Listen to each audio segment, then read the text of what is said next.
Guys, lot 321 was an Exceed and Excel filly that both Jamie and I had well on the list. It was a quirky situation when this one went through, because when we both looked at her, the indications were that she was going to have a reserve of around about 400,000. And as much as we liked her, there's only so much us battlers can pay, and we decided to leave her off the list, the final list, based on purely that feedback. But look, we got a really good surprise when she went through the ring, and they put her on the market earlier than that. And it was interestingly, after we bought her, we had a number of trainers come up to her and say just how well we bought her, and they didn't bid because they thought there was something wrong with her, because the bloke told them that they were thinking sort of 400 plus. So she might have been one of those little bargains. It's very similar to how we bought Snowzone all those years ago. That's what she reminds me of, actually. But look, she's going to go to Kris Lees, and if you're involved in racing it anyway, Kris is regarded by far and away the superior trainer of fillies and mares in the country. Some of the stuff he does with them, whether the ones he gets himself or the ones off other trainers, is just amazing how much he improves them. And probably no surprise given his dad was Max Lees, but and he was well renowned for winning so many Coolmores. So I think the mare's done a really good job. Obviously, she went to Lonhro early days, and that horse has won the best part of 330,000 already. Interestingly, Mark Newnham's got a horse in the stable that's a full brother to this, and he's only had the one trial and ran last in the trial, but good reports out of that he was that he's got better than average ability.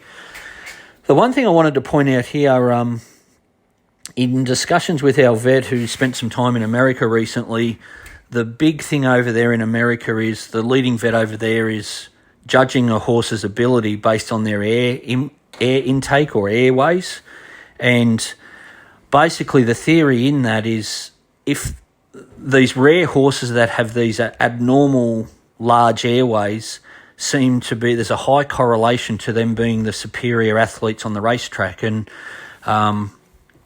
some of the biggest buyers over there will use this first and foremost as almost like a negative predictor or positive predictor based on how big the horse's airway is. And talking to our vet, this is the first real sale that we've sort of really identified it, but it's something that we're going to use going forward. And this horse's airway was in the freakish category. So what that means is she's going to have a really good set of lungs on her. And naturally, if you've got a small set of pipes and I've got a big set of pipes, you would think the person with the big set of pipes is certainly going to have more ability than the one that's struggling to get the air in. And naturally, I think it's a really good sign. But look, physically, she had a really, really strong, powerful hip and gaskin.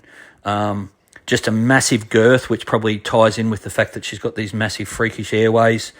Really strong forearm, very much like a colt would have. And the other quirky thing here is I want to point out in the pedigree, she's got 3 lots of Northern Dancer. Now, Northern Dancer is one of the freakish sires. When they double up or triple up like this, the chances of a stakes horse multiply significantly. And the fact that she's an A-grade physical, she's got this freakish airway, she's got a pedigree that's just outstanding. And really, if she was unraced or slow, this horse, she's still got a pedigree that says she's going to be worth a significant amount of money.